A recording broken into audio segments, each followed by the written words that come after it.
Hey everybody, today we're in a Hyundai Veloster. We're going to be installing the ProClip center mount number 855565. And before we get started, there are a couple things we want to mention. First of all, this mount does use some double-sided tape. You'll see it as the blue covering here. You need to peel the covering off the tape before you attach the mount to the dash.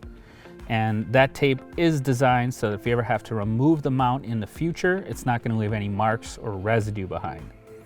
Second of all is make sure you install the mount onto the vehicle before you screw anything to this faceplate. So with that, we'll get started. This mount fits into the driver's side vent here that's right next to the center screen.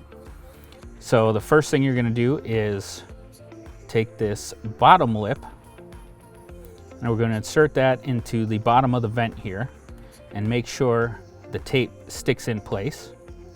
And after that, we're going to use our fingers to push so that this upper lip here snaps in at the top.